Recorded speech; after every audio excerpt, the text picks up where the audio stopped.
రాసి పంపిస్తుంటారు. అది ఏ విధంగా రాస్తుంటారు అనేది మొదలే ఉంటుంది ఆ ప్లాన్. ఆ ప్రకారంగానే మాట్లాడతాం. అచ్చా. ఇప్పుడు మేము మళ్ళీ ఈ నుంచి రిటర్న్ అయిన తర్వాత దళాన్ని కలవాలంటే కూడా మళ్ళీ ఏపీటీ ఉంటుంది. ఒక విలేజ్ ఉంటుంది, గుండూరు అనే విలేజ్ ఉంది అనుకుందాం. గుండూరు అనే విలేజ్ కాడ ఊరు నుంచి ఒక 300 గజాల దూరంలో వచ్చి మనం వెయిటింగ్ చేయాలి. అంటే రోడ్డు మీద ఉండకుండా బయట ఉంటాం. దళం నుంచి వచ్చినటువంటి పర్సన్లు మనం పేరు పెట్టి పిలుస్తారు. ఏమన్నారు, జంగయ్య అని అంటారు. అట్లా మనం దానికి రెస్పాండ్ అయ్యి వీళ్ళు మనోళ్ళే, అరే వస్తున్నారు అని చెప్పేసి అని ఇంకా కలుసుకుంటాం అనమాట. అంటే పేర్లు, అంటే మనం అనుకునే కోడ్ తోటే నడుస్తుంటుంది అట్లా. ఆ విధంగా కలిసేవాళ్ళం. అంటే దళం మెంబర్ కలిసేటప్పుడు పేర్లతో పిలుచుకుంటారు. పేర్లు అంటే సొంతం పేర్లు వీళ్ళు, అదే ఏదో పేరుతో అనుకుని పోయింటాం అనమాట. ఇక్కడ కలిసేటప్పుడు మాత్రం డైరెక్ట్ మళ్ళీ ఫారెస్ట్ లో అయితేనేమో, అరే విప్ప పువ్వు దొరికిందారా అని అంటాం అనమాట. చెట్టు దొరికిందా అని ఇట్లా కోడ్ భాషలతోటే పిలిచేవారు. ఆ కోడ్ అని ముందే మీకు చెప్తారు. మేము మొదలు అనుకొని బయటికి వెళ్తాం. నన్ను పంపిస్తారు కాబట్టి కొరియర్గా నాకు ఈ పేరు అంటేనే పలకాలి, లేకపోతే పలకడం అనేది కష్టం. వేరే వాడు వచ్చి కూడా కూతలో వేస్తాం. ఆ కూతకు ఈనవాడి మనం పోయినామంటే తొందరగా బుక్ అయిపోతాం. అట్లా అట్లా అడవిలోకి వచ్చిన తర్వాత వెప్పు పువ్వు దొరికిందా లేదా ఇంకో కోడ్ ఇస్తారు అని కోడ్. గోందుందా, లేక గోందు అంటే వాళ్ళు చెట్టుకు తీస్తుంటారు సెంచోళ్ళు. అట్లా మనవాడని అప్పుడు దగ్గరికి వెళ్ళి ఓకే గోందు ఓకే వచ్చింది, దొరికింది అని అంటే అప్పుడు కొంచెం దూరంలో ఉంటాం కాబట్టి కలుసుకొని వెళ్తాం అనమాట. అలా సంవత్సరం పని చేశారు. షాదనగర్లో మిస్ అయ్యారు. ఇంకెప్పుడైనా అటువంటి అట్లా జరిగినాయి. ఒటవర్లపల్లిలో ఒకసారి. ఇక్కడ ఒటవర్లపల్లి శ్రీశైలం రూట్లో ఉంటుంది ఒటవర్లపల్లి. అవును. నేను దళం దగ్గర నుంచి, అంటే నేను ఎక్కువ కొరియర్ కాబట్టి బయటకి ఎక్కువ పంపిస్తారు అనమాట. ఇక ఒటవర్లపల్లిలో ఎర్లీ మార్నింగ్ తెల్లవారుజామున లేసేసి ఆడ పోయి బస్ స్టాప్లో కూర్చున్నా. 5-5:30 మధ్యలో హోటల్ దగ్గర టీ తాగాలి. అక్కడ నుంచి బస్సు రావాలి, శ్రీశైలం నుంచే రావాలి, నేను సిటీ రావాలి. ఆ క్రమంలోనే పోలీసులు మందలుగా వచ్చిర్రు. మొత్తం వాళ్ళంతా తిరిగి వచ్చిర్రు. మొత్తం నక్సలైట్ల కోసం గాలింపు చేసుకొని దాదాపు ఒక 25-30 మంది దాకా వచ్చేసారు. టీ తాగుతున్నాం, వచ్చిర్రు, అందరు కూర్చుంటున్నారు. ఏం చెప్పాలనో తెలియదు, ఏం క్వశ్చన్ వేస్తారో తెలియదు అని చెప్పేసి అని రాగానే వీళ్ళు ఏ బస్ అయితే ఎక్కుతారో నేను ఆ బస్ ఎక్కకూడదు. కొన్ని అచ్చంపేట వెళ్తాయి, కొన్ని డైరెక్ట్ హైదరాబాద్ వస్తుంది. హైదరాబాద్ వస్తే హైదరాబాద్ ఎక్కాలి.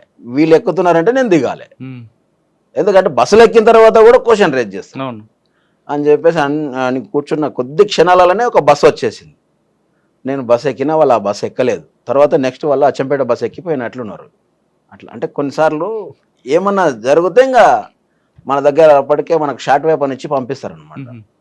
తపంచ అని ఉంటుండే. అవును. తపంచ తీసుకొని బయటకు వచ్చిన నేను. తపంచ చూపించి ఎప్పుడైనా బయటకు వచ్చారు? బయటపడ్డారా? లేదు, ఎక్కడ చూపించలేదు. అంత రాలేదు అప్పుడు. మనకు తపంచ లోపలనే ఉంటుంది, ఎవరికి కూడా చూపించలేదు. అట్లా ఒక్కోసారి ఏపీటీ మిస్ అయింది అనుకో, అంత ఇబ్బంది అయినప్పుడు ఫైర్ చేయాల్సి వస్తుంది, ఇంకా తప్పదు. కానీ ఇంకా మన ప్రాణాలు కూడా ఆ రోజు ఇంకా పోయినాయి అని లెక్క. ఇంకా అంతే. ఫైర్ మీరు ఫైర్ చేసినాం, పీకేపల్లి అటాక్ లో చేసినాం. అక్కడ కాదు, కొరియర్ వ్యవస్థలో ఎక్కడ కూడా జరగలేదు. ఒకసారి ఏపీటీ మిస్ అయింది అనుకోండి, మిస్ అవ్వగానే ఇంకా అరెస్ట్ చేశారు అనుకునే పార్టీ నిర్ణయిస్తుంది దళం. ఇప్పుడు నేను ఏదైతే ఒక దళం ఉంది అనుకుంటే, ఇప్పుడు కల్వకుర్తి దళం ఉంది, నేను దళంలో పనిచేస్తున్నా. ఏపీటీలు మనం పోతుంటాం వస్తున్నప్పుడు కలుస్తుంటాం కదా. ఒక విలేజ్, ఆ విలేజ్లో ఒక ఇంటి దగ్గర కుటుంబ సభ్యుల్లాగా మనకు పరిచయం చేసి ఉంటారు. అది దళ కమాండర్కి తెలిసి ఉంటుంది, షాక్ మెంబర్కి తెలిసి ఉంటుంది, డిప్యూటీ కమాండర్కి తెలిసి ఉంటుంది. నాకు ఆ ముగ్గురికి తెలిసి ఉంటుంది. ఆ ఇంట్లో 15 రోజుల వరకు నాకు ఏపీటీ, నేను పోయి ఆ ఇంట్లో ఉంటే వాళ్ళు 15 రోజుల వరకు అక్కడ వచ్చి తీసుకొని పోతారు. దళంలో ఉన్న సభ్యులకు ఎవరికి తెలియదు, షాక్ కమిటీకి మాత్రమే తెలుస్తుంది. ఆ షాక్ కమిటీలో ముగ్గురు ఉంటారు, దళ commander, deputy commander, shock member. అంటే పార్టీ మెంబర్ స్థాయి వచ్చిన వాళ్ళందరికీ కూడా షాక్ కమిటీలో ఛాన్స్ ఉంటుంది.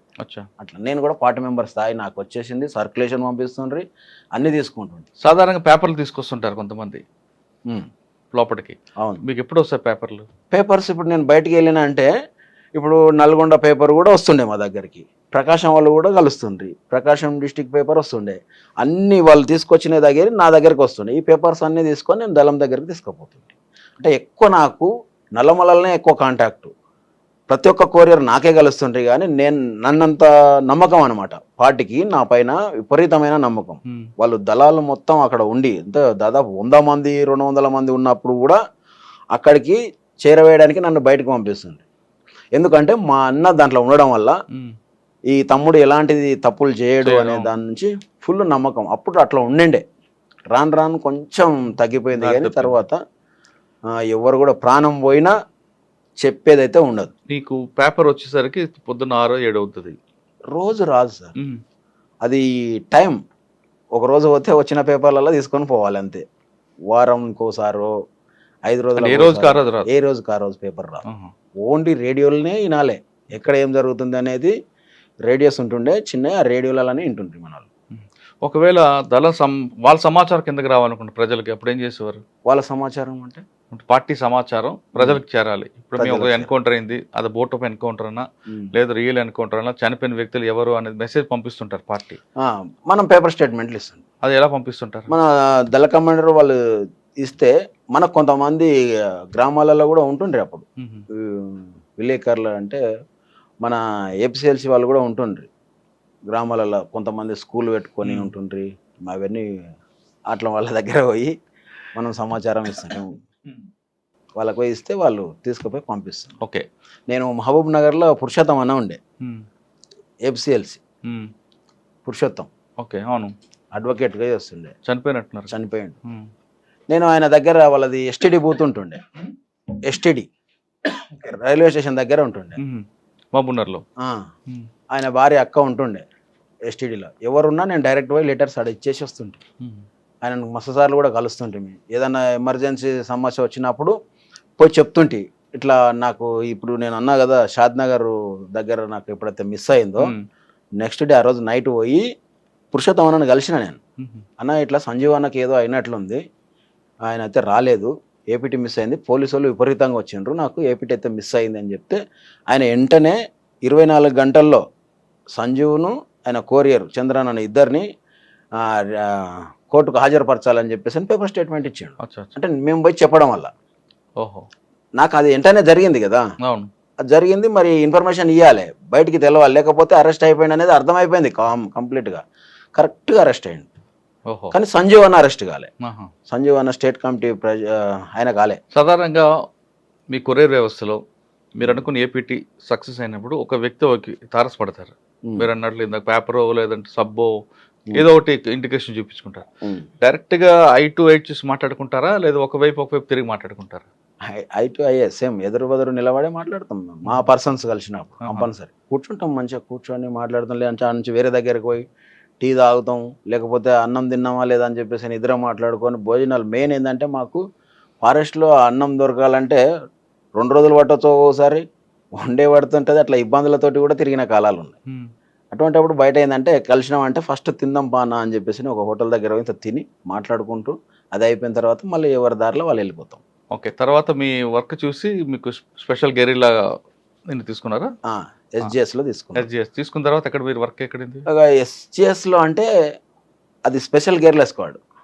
అది ఎక్కువ ఎక్కడైనా దాడి చేయాలంటే ఈ దళం చేసే పని ఏంటంటే స్పెషల్ గెరిల్లా స్క్వాడ్ అక్కడ ఉన్నటువంటి లోకల్ దళాన్ని టచ్ చేసుకొని దాడులు చేయడానికి ముందుకు పోయేది అనమాట. దీంట్లో సాధారణ గెరిల్లా అనగానే గెరిల్లా వార్ వేరే కనిపిస్తుంది. అవును, అన్ని ఒకేసారి రావు. గెరిల్లా అనగానే మీరు కూడా అదే విధంగా వెళ్ళేవారా? సేమ్. ఎలా? ఇప్పుడు పీకేపల్లి అటాక్ చేయాలని అనుకున్నాం.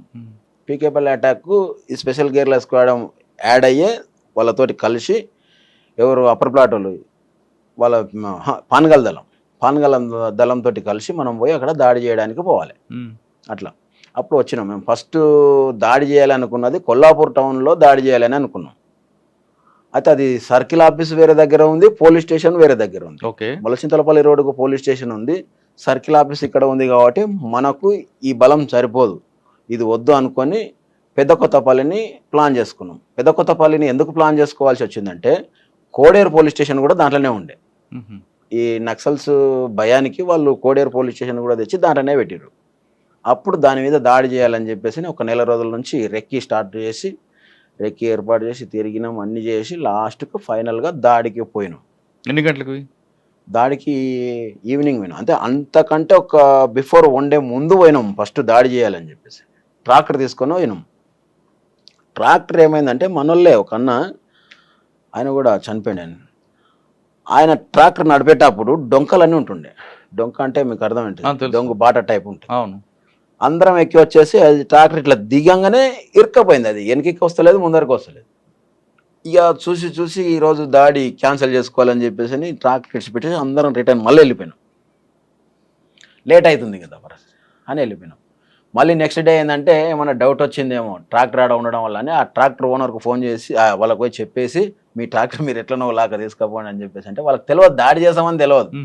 అన్నాక వాళ్ళు ఆ ట్రాక్టర్ ఆయన వచ్చేసి తీసుకొని పోయాడు. తర్వాత రోజు ఆపి ఏమన్నా డౌట్స్ వచ్చిందా పోలీసు వాళ్ళకు అని చెప్పేసి అని చూసి వచ్చి మళ్ళీ ఎలాంటిది ఏం లేదు, అంత సేఫ్ సాఫ్గానే ఉన్నారు వాళ్ళు అంటే నెక్స్ట్ డే దాడి చేయాలని పోయినాం. మళ్ళీ నెక్స్ట్ డే సాయంత్రం ఈవినింగ్ 5 గంటలకల్లా ఎద్దుల బండ్లు కట్టుకున్నాం. ఈసారి 4 ఎద్దుల బండ్లు. ఎద్దుల బండ్లకు పొనకలు ఉంటాయి. పొనక అంటే ఇది ఇట్లా కావడి లేలే కనిపించకుండా ఉంటుంది చూడండి, వెదురు దెబ్బలతోటి తయారు చేసేది. దాంట్లో వెపన్స్ పెట్టి పైన చింతపల్ల చెట్ల ఆకులు వేసేసినాం.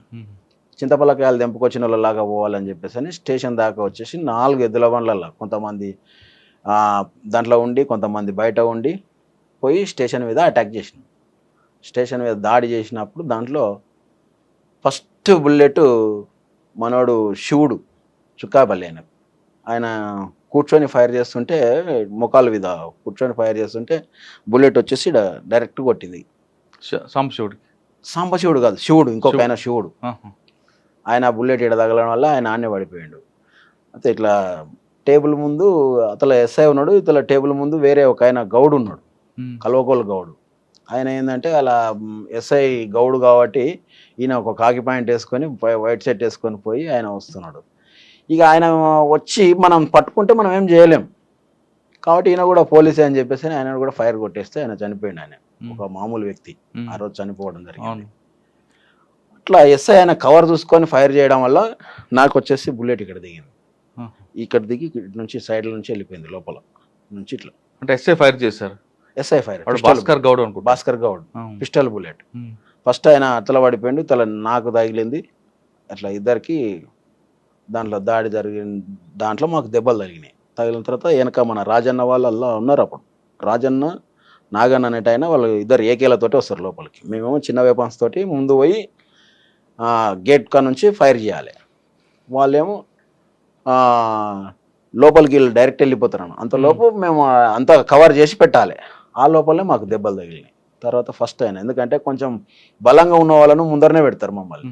అట్లా నేను కొంచెం యాక్టివ్గా ఉంటుంటే దాడులలో ముందు ఉంటుంటే అన్న ఆలోచనతో పెట్టినరు. అట్లా బుల్లెట్స్ అదే దళంలో రజితక్క వీళ్ళందరూ కూడా ఉంటున్నారు కదా, ఉండింటారు కానీ పేర్లు అలియాస్ వేరే పేర్లు ఉంటాయి. సరే, అంటే దాడి ఎంతసేపు ఉంటుంది మీ ఇద్దరు మధ్య? మేము మొత్తం 25 మందితోటి పోయినాం దాడికి. 25 మందిలో 4 ఫస్ట్ పెద్ద కొత్తపల్లి గేట్ దగ్గర పోయి అంబుష్ అంటే మందు పెట్టుకొని మందు పాత్ర పెట్టుకొని కూర్చున్నారు మన వాళ్ళు. తర్వాత ఎంఆర్ఓ ఆఫీస్ సైడ్ నుంచి కూడా చిన్న బాట ఉంటుంది, అక్కడ ఇద్దరిని పంపించినాం. మిగతా వాళ్ళు ఇక్కడ దాడి చేస్తున్నాం. దాదాపు ఒక 16-17 మంది మీ స్టేషన్ పైన దాడి చేస్తాం. బస్సులు రాకుండా కూడా అక్కడే పోయి బస్సులు రోడ్ ఎంబడి వెళ్తాయి. ఇది లోపల ఉన్నది పెద్ద కొత్తపల్లి పోలీస్ స్టేషన్ అనేది కొంచెం లోపలికి ఉంటుంది, 1 కిలోమీటర్ ఉంటుంది రోడ్ నుంచి లోపల ఉంటుంది. అట్లా దాడి చేసిన దాంట్లో ఏమైందంటే మెయిన్గా మాకు పైన ఏపీఎస్పీ వాళ్ళు ఉన్నారు. ఏపీఎస్పీ వాళ్ళు ఫస్ట్ ఏంటంటే ఒక సైడ్ నుంచి ఫైర్ చేస్తున్నారు. వాళ్ళు నలుగురు ఉన్నారు, అటు 2 ఉన్నారు, ఇటు 2 ఉన్నారు, ఫైర్ చేస్తున్నారు. మనం ఏం చేసినామంటే లోపలికి మందు పాత్ర తీసుకుపోయి ఒక సైడ్ వేలు చేసినాం. అయితే 2 ఒక్కటేసారి వేలిస్తేనేమో మనకు వెపన్స్ ఎక్కువ దొరికేది. ఒక సైడ్ వేల్చిన తర్వాత ఇంకో సైడ్ వేల్చాలని అన్ని పెట్టి బయటకు వచ్చి ఒక సైడ్ పేలవడంతో వాళ్ళు కింద పడిపోయారు. బ్యాక్ సైడ్ ముందరిది పేలలే, ముందరిది వెనక సరికి వేలుద్దామనే లోపు వైర్లన్నీ ఊసిపోయినాయి అనమాట. ఒకటి పేల్చేసరికి ఈ వైర్లు ఆగవు, ఊడిపోయినాయి. అప్పుడు అంటే ఆ తొందరపాట్లో తెలియక ఆ విధంగా చేసి అట్లా ఫెయిల్. కింద ఉన్న వెపన్స్ అన్ని తీసుకొచ్చినాం. 5 వెపన్స్ దొరికినాయి మాకు. 5 వెపన్స్ తీసుకొని వచ్చినాం. ఒక పోలీస్ అయినా కూడా దొరికింది దాంట్లో. తర్వాత లాకప్లో ఒక ఆయన ఉండే ఏదో ఎద్దుల బండి దొంగతనం చేసిందంటే లోపల పెడితే అది కూడా ఫైర్ చేసి లాకప్ ఓపెన్ చేసి ఆయనను కూడా తీసుకొచ్చినాం బయటికి. అంటే మీరు 25 మంది వెళ్ళారు, మీలో ఒకరు చనిపోయారా? మాలో ఒకడు మోహన్ అనేది ఆయన చనిపోయారు. సివిలియన్ ఒక ఆయన చనిపోయాడు. ఇద్దరే. వెపన్స్ 5 దొరికాయి. అయితే ఇప్పుడు లోపల ఒక ఆయన వంటలు చేస్తున్నా అని చెప్పేసి ఆయన ఏపీఎస్పీ ఆయన దొరికితే ఆయన దగ్గర మాట్లాడి నువ్వు మనోడు ఇక్కడ కింద పడిపోయింది కదా తీసుకొని బయటికి రా అంటే ఎత్తుకొని వచ్చిండు బయట. వాళ్ళు ఏం చేస్తున్నారంటే లైట్ వెలుతురు నుంచి కూడా ఫైర్ చేస్తున్నారు. పైనుంచి లైట్ వెలుతురులో మనిషి బయటికి లోపలికి పోతుంటే ఆ నీడను చూసి కూడా ఫైర్ చేస్తున్నారు పోలీసు వాళ్ళు. ఉమ్. అప్పుడు మొత్తం మేము లైట్లన్నీ ఫైర్ చేసి పలగొట్టేసినాం. దాదాపు 2 గంటలు జరుగుంటుందా?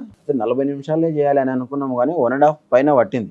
చాలా టైం ఇంత పట్టింది. రెక్కి వేసిన తర్వాత కూడా ఎందుకు ఫెయిల్ అయ్యారు? ఫెయిల్ ఏం కాలేదు, సక్సెస్ అయినట్లే. కాకపోతే మనోడు అనుకోకుండా అది బుల్లెట్ ఇప్పుడు ఇట్లా డోర్ ఉంటది కదా, ఉమ్. దాని సైడ్ నుంచి ఫైర్ చేస్తున్నాడు కాబట్టి ఎస్ఐ కొట్టిన బుల్లెట్ డైరెక్ట్ వచ్చి తగిలింది అంతే. దానివల్ల ఒక్క పర్సన్ మాత్రమే లాస్ అయ్యిండు. పార్టీ దీని మీద సమీక్ష జరిపిందా? జరిగింది. ఏమన్నారు అంతలో? ఇక ఏమన్నారంటే ఇదే తొందరపాటు కొంత, ఇంకా అనుభవం లేని పిల్లలని ఇట్లా రకరకాలతోటి ఇంకా